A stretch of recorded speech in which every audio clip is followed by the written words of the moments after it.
बैठ जा।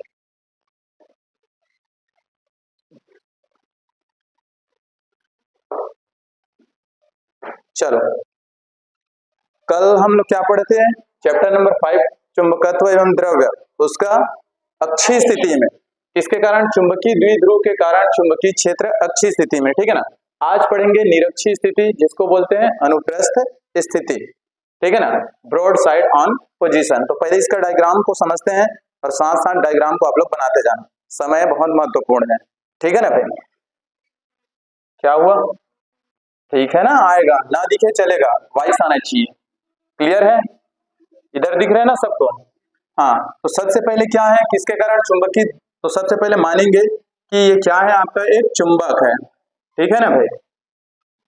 S N आपका क्या है? चुंबक है, और ये इसकी प्रभावी लंबाई है, ठीक है। प्रभावी लंबाई कितना होती है? 2L, ठीक है ना भाई। अब मान लेते हैं कि इसका केंद्र बिंदु क्या है? O है, ठीक है। और ये कौन सी कंडीशन पर है? निरक्षीय स्थिति, यानी कि अक्ष पर नहीं बनेगा।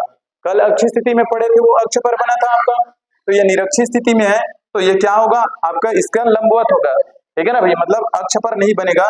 तो मान लेते हैं कि बिंदु O से, यानी कि इस चुंबक के मध्य बिंदु O से R दूरी पर क्या है? एक बिंदु P है, ठीक है। R दूरी पर एक बिंदु P है।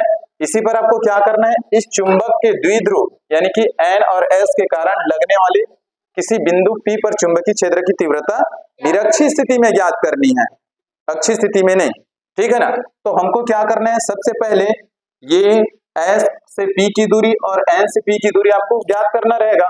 तो इसको पहले मिलाएंगे, P से S को, ठीक है, आप लोग अच्छे से बनाना, और P से N को, इसकी दूरी हमको पहले ज्ञात करना पड़ेगा, ठीक है। अब यहाँ पर ये कुछ न कुछ कोण बनाएगा, तो मान लेते हैं कि ये थीटा कोण बनाता है, ये भी क्या करता है? थीटा कोण बनाता है, ठीक है। अब हमको क्या करना है? इसमें चुंबकीय क्षेत्र की तीव्रता ज्ञात करनी है। तो चुंबकीय क्षेत्र की तीव्रता, तो चुंबकीय क्षेत्र को किससे प्रदर्शित करते हैं? B से। तो इस N के कारण चुंबकीय क्षेत्र की तीव्रता कैसी होगी? इधर बाहर की ओर होती है ना, तो ये क्या हो जाएगा आपका? B1, याद आ रहा है कल का? और S क्या होता था? अंदर की ओर आता था। आपको मालूम होगा कि चुंबकीय बल रेखाएं हमेशा N से निकलती है और S पर आकर खत्म होती है, तो इस पर जो चुंबकीय क्षेत्र होगा S का, वो क्या हो जाएगा? B2 हो जाएगा, दिख रहा है ना?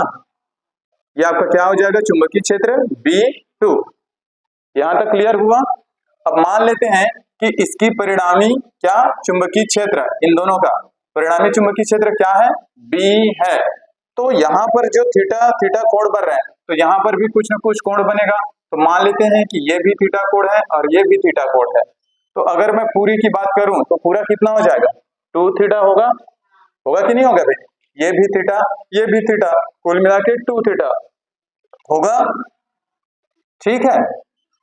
अब इसमें क्या होगा कि ये जो आपका क्या है, एक है आपका ये B1, ये क्या है? चुंबकीय क्षेत्र B1 और चुंबकीय क्षेत्र B2, ये क्या होंगे? दो घटक में विभाजित होंगे। आपको मालूम होगा कि जिधर कोण बनता है उसको हम लोग क्या लिखते हैं? cos थीटा, मालूम है ना। और जिधर कोण नहीं बनता उसको क्या बोलते हैं? sin theta. तो देखो, इधर कोण नहीं बन रहा है और इधर कोण नहीं बन रहा है, तो ये दो भाग में बटेगा, एक क्षैतिज और एक ऊर्ध्वाधर में।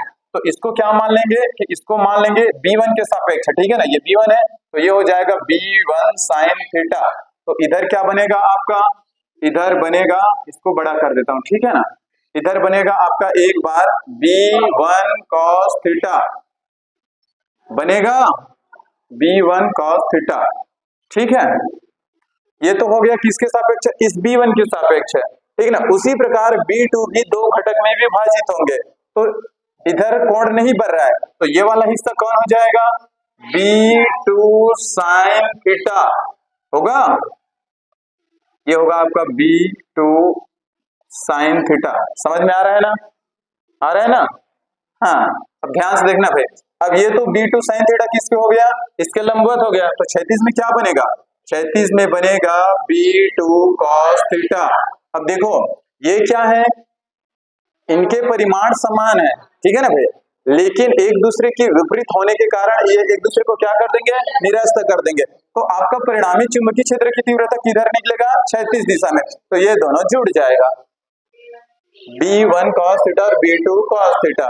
अब ध्यान से देखना, S से P की दूरी और N से P की दूरी, यानी कि ये दोनों भुजाएं आपस में बराबर है, यानी कि इनके बीच का जो कोण बनेगा वो भी बराबर है, अर्थात B1 और B2 की जो B1 और B2 भी क्या होंगे, आपस में बराबर होंगे।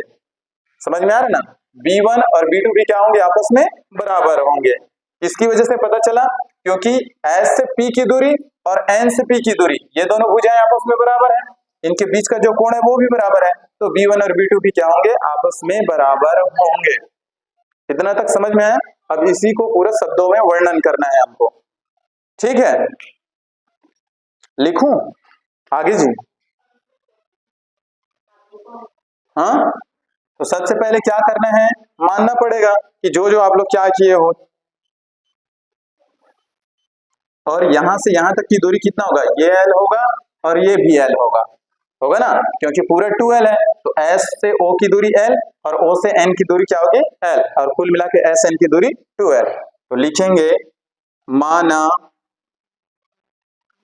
NS एक दंड चुंबक है, माना SN या NS एक दंड चुंबक है जिसकी ध्रुव प्राबल्य क्या होती है, जिसकी ध्रुव प्राबल्य M है तथा इसकी प्रभावी लंबाई, भूल गए क्या कल का, तथा इसकी प्रभावी लंबाई क्या है, 2L है। समझ में आ रहा है ना, माना NS का आपका दंड चुंबक है, ये वाला। अब डायग्राम के साथ इसे, अगर आपको डायग्राम समझ में आ गया तो आप इसका पूरा वर्णन कर सकते हैं शब्दों में। तो माना NS एक दंड चुंबक है, ये इसकी ध्रुव प्राबल्य क्या है, M, और इसकी प्रभावी लंबाई कितना है, 2L, है ना भाई। यहां तक हो गया। अब इसके मध्य बिंदु O से, तब चुंबक के मध्य बिंदु O से R दूरी पर निरक्षीय स्थिति में, कल पढ़े थे अक्षीय स्थिति में, आज पढ़ रहे हैं निरक्षीय स्थिति में। तो निरक्षीय स्थिति में क्या लिखे हैं, चुंबक के मध्य बिंदु O से R दूरी पर निरक्षीय स्थिति में बिंदु P पर, निरक्षीय स्थिति में किसी बिंदु P पर या स्थित किसी बिंदु P पर, स्थित किसी बिंदु P पर, किसके कारण, इस चुंबकीय द्विध्रुव NS के कारण। तो बिंदु P पर चुंबकीय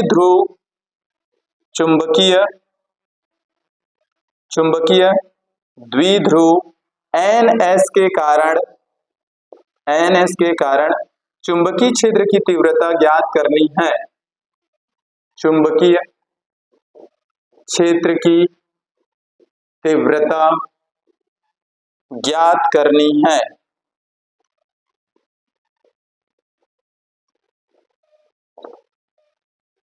देखो ये हो गया ना, ये पूरे चित्र का भी वर्णन है।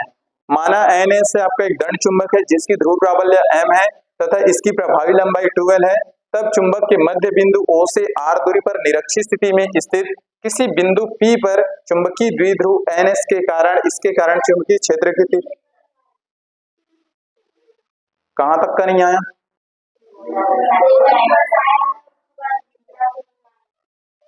यहां से नहीं आया,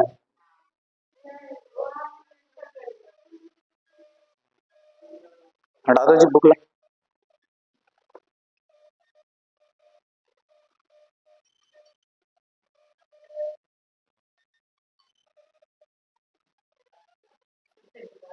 हो गया, ठीक है ना भाई, यहां तक हो गया ना, कि माना NS एक दंड चुंबक है जिसकी ध्रुव प्राबल्य M है तथा इसकी प्रभावी लंबाई 2L है, तब चुंबक के कारण, चुंबक के मध्य बिंदु O से R दूरी पर एक बिंदु P स्थित है जिस पर आपको चुंबकीय क्षेत्र की तीव्रता ज्ञात करनी है। अब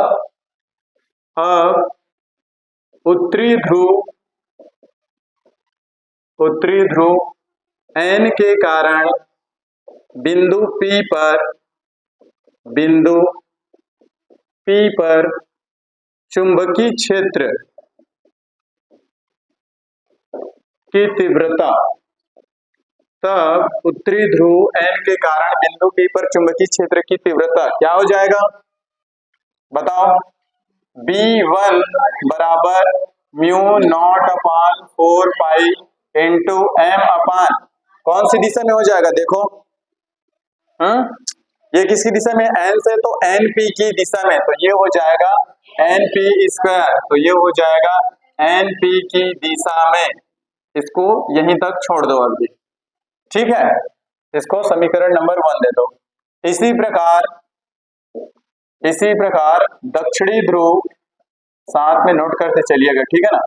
दक्षिणी ध्रुव एस के कारण बिंदु P पर, एस के कारण बिंदु P पर चुंबकीय क्षेत्र की तीव्रता, चुंबकीय क्षेत्र की तीव्रता, तो ये क्या निकल जाएगी एस, तो दक्षिणी ध्रुव एस पर कौन सा चुंबकीय क्षेत्र है B2, तो ये हो जाएगा B2 बराबर म्यू नॉट अपान 4 पाई एम अपान, अब देखो ये किसकी दिशा में है एस से P, तो ये हो जाएगा एस पी का स्क्वायर, तो ये हो जाएगा, इसको देना इक्वेशन नंबर 2, ये हो जाएगा एस पी की दिशा में, एस पी की दिशा में।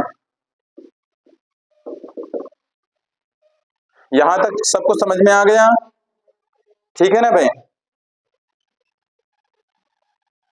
अब ध्यान से देखना, आप लोगों को डायग्राम से, चित्र से स्पष्ट है कि बिंदु P चुंबक को या चुंबकीय द्विध्रुव को समद्विभाजित करता है, समद्विभाजित करता है, यानी कि देखो दो बराबर भाग में बांट रहे हैं ना, ये जो आपका बिंदु P है इस चुंबक को दो बराबर भाग में बांट रहा है ना भाई। इसलिए P और S, PS बराबर, या इसको SP भी लिख सकते हो, SP बराबर ये क्या हो जाएगा NS, ये दोनों आपस में क्या होंगे बराबर होंगे, तो इनके बीच जो बनने वाला कोण है यानी कि कौन PSN, तो कोण PSN इक्वल कोण PNS बराबर क्या है थीटा, ये दोनों कोण आपस में बराबर है। अगर ये कोण बराबर है इसलिए B1 बराबर क्या हो जाएगा B2, ये दोनों भी आपस में क्या होंगे बराबर होंगे।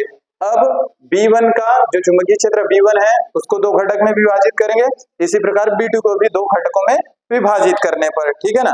तो आपको लिखना है B1 के दो घटक निम्न होंगे, कौन कौन से बता सकते हो। पहला क्या होगा ये B1 साइन थीटा, ये कौन सी दिशा में है आप लोग देख के बताओ तो, ऊर्ध्वाधर दिशा में है, दिख रहा है ना, तो B1 साइन थीटा कौन सी दिशा में है जी ऊर्ध्वाधर दिशा में, ऊर्ध्वाधर दिशा में। और दूसरा कौन सा है B1 cos थीटा, ये देखो B1 cos थीटा, तो ये कौन सी दिशा में है क्षैतिज दिशा में, ठीक है ना, ये क्षैतिज दिशा में है, क्षैतिज दिशा में। अब इसी प्रकार B2 के भी दो घटक प्राप्त होंगे, ठीक है, इसी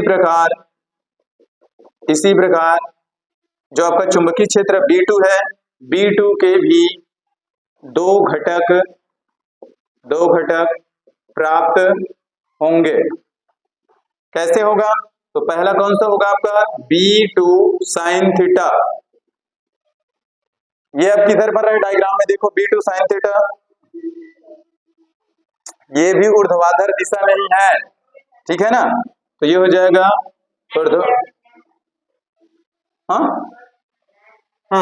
ऊर्ध्वाधर दिशा में, ठीक है। इधर का मिटा दो, बन गया ना सबका डायग्राम।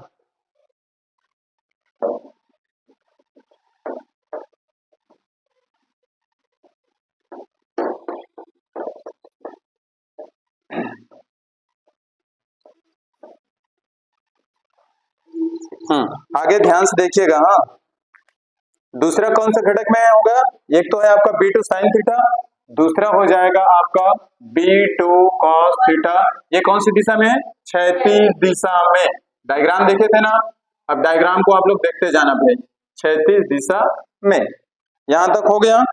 अब आप लोगों को मालूम होगा कि जो डायग्राम में था B1 साइन थीटा और B2 साइन थीटा, आप लोग अब अपने डायग्राम में देखना, ठीक है ना। ये क्या था आपका B1 साइन थीटा और B2 साइन थीटा क्या थे? ऊर्ध्वाधर दिशा में थे, लेकिन एक दूसरे के विपरीत होने के कारण एक दूसरे को क्या कर देंगे? निरस्त कर देंगे, ठीक है ना। तो लिखेंगे चूंकि B1 साइन थीटा व B2 साइन थीटा लंबवत दिशा में व एक दूसरे के विपरीत होने के कारण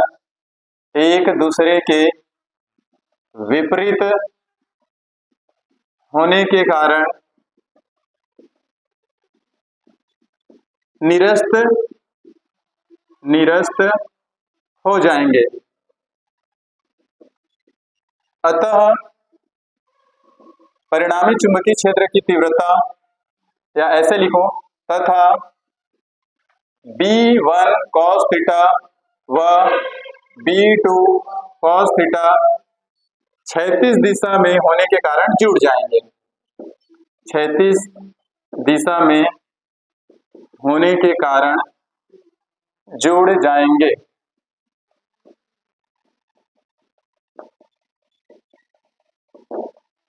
समझ में आया ना? ये क्या है आपका B1 साइन थीटा व B2 साइन थीटा लंबवत दिशा में थे और एक दूसरे के विपरीत थे, इस कारण क्या हो जाएंगे? निरस्त हो जाएंगे।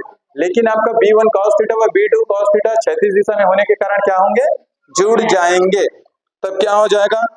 अतः बिंदु P पर परिणामी चुंबकीय क्षेत्र की तीव्रता, अतः बिंदु P पर परिणामी चुंबकीय क्षेत्र की तीव्रता, चुंबकीय क्षेत्र की तीव्रता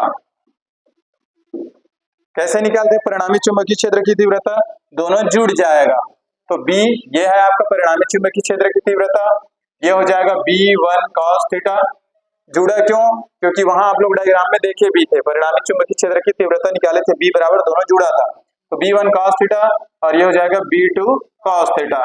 अब आप इन दोनों में से किसी को भी चेंज कर सकते हो, चाहे B1 को या B2 को, क्योंकि B1 B2 क्या है? आपस में बराबर है, ठीक है ना। वहां से आपको लोगों को पता चल गया होगा, तो इसको चेंज कर देते हैं। तो B1 cos थीटा और इसको भी क्या लिख सकते हैं? B1 cos theta. कहां से आया B1? समझ में आ गया ना? आया ना भाई? तो दोनों क्या हो जाएंगे? जुड़ जाएंगे। B1 cos theta B1 cos theta कितना हो जाएगा? 2B1 cos थीटा होगा। अब यहां से आपको B1 का मान रखना है, तो B1 का मान कहां से? वो रहा समीकरण 1 से। तो लिखेंगे अतः समीकरण 1 से रख दो मान, तो क्या हो जाएगा? 2 B1 का मान रखिए म्यू नॉट अपान 4 पाई m बटे में क्या है? NP का वर्ग, और ये आपका क्या है? cos theta.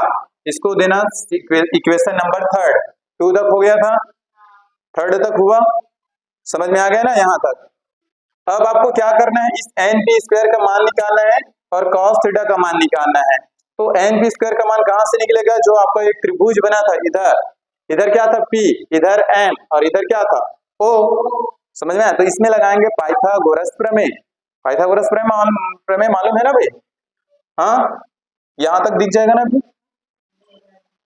तो लिखेंगे अब त्रिभुज NOP में, जो आपका इधर का, अब आप लोग अपने डायग्राम में देखना, ठीक है ना भाई? NOP बन रहा होगा, ठीक है ना। तो NOP में पाइथागोरस प्रमेय से क्या होता है? पाइथागोरस प्रमेय कर्ण का स्क्वायर इक्वल लंब का वर्ग धन आधार का वर्ग, यही होता है ना। तो अब यहां पर तो बताइए डायग्राम में देख करके कर्ण कौन है? कर्ण कौन है? देखो, एनपी दिख रहा होगा आपको, एनपी क्या है आपका, कर्ण है, ठीक है ना भाई, एनपी का वर्ग। और लंब कौन दिख रहा है ऐसे, तो ओ से पी होगा, ओपी का वर्ग, और आधार क्या है, ओ एन का वर्ग। एनपी का तो खुद मान निकालना है आपको, इधर देखना, इधर का मिटा दूं क्या, मिटा दूं ना ऊपर का,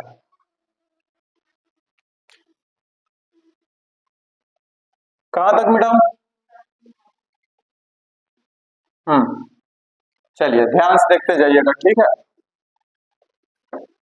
अब यहां से क्या हो जाएगा, मान रखो, चलो एनपी का मान निकालना है हमको, तो एनपी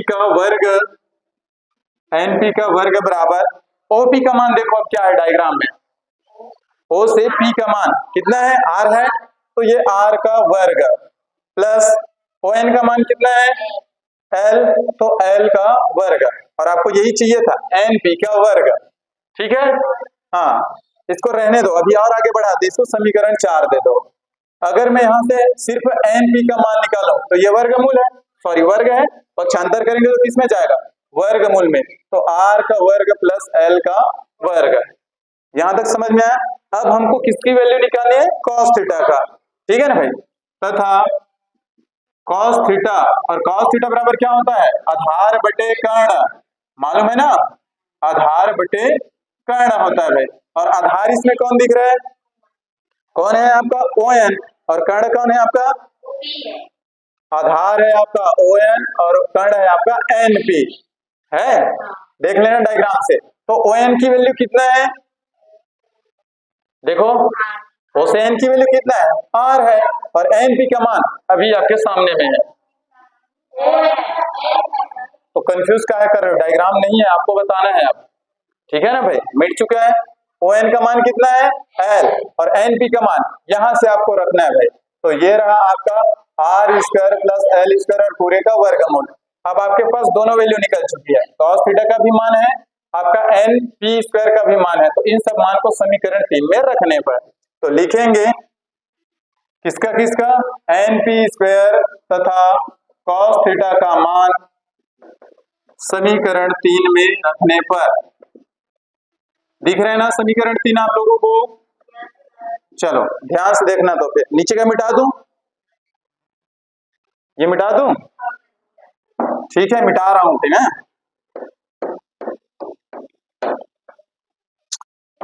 है ना, घबराना नहीं, ठीक है। अब चलो मान रखो, ये रहा आपका समीकरण नंबर 3, बी बराबर क्या हो जाएगा, 2 म्यू नॉट अपान 4 पाई, हो गया, एम की जगह एम, चलो एन पी का वर्ग, एन पी का वर्ग ये रहा, आर का वर्ग प्लस एल का वर्ग, रख दिए मान, कॉस थीटा का मान रखो, कॉस थीटा का मान क्या है, ये एल अपान वर्गमूल में आर का स्क्वायर प्लस एल का स्क्वायर, समझ में आ गया यहां तक।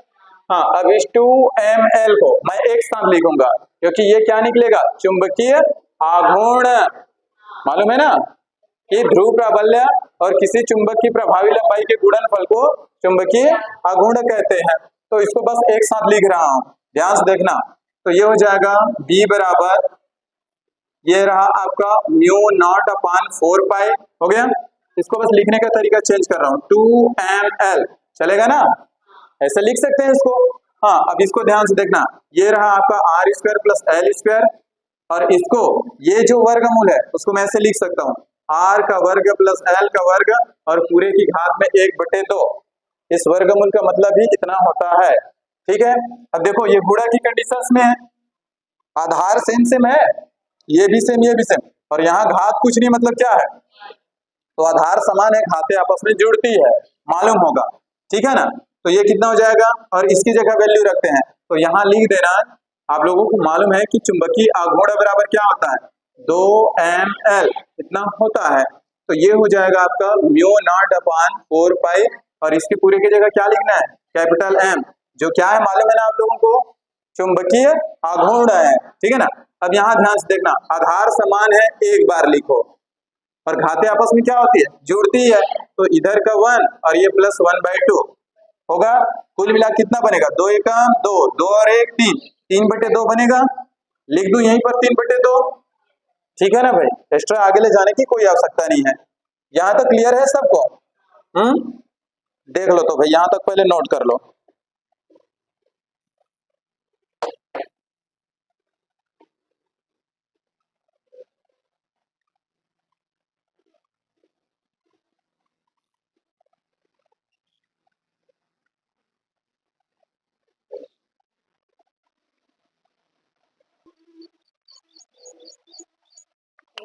हो गया ना? यहां तक हो गया आप लोगों का? अब ध्यान से देखना, यदि L is greater than R, यानी कि L is less than R, ठीक है ना? क्या होगा? L R की तुलना में इतना छोटा हो कि L को क्या मानेंगे? नगण्य लेने पर तो लिखेंगे L is less than R, या दोनों तरीके से पढ़ सकते हो कि L क्या है? छोटा है R की तुलना में। इधर देखो तो लिखेंगे यदि L R की तुलना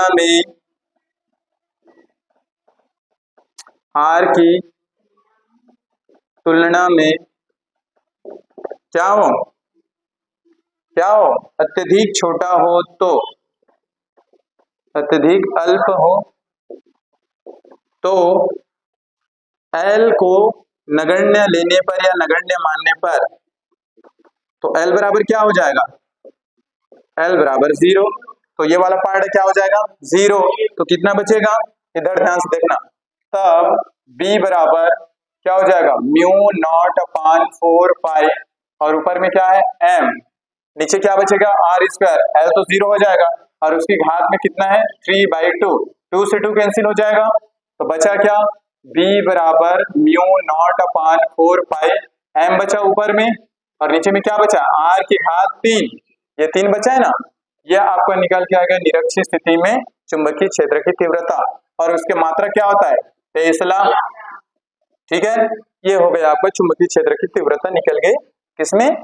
तो लिख लेना, यही दंड चुंबक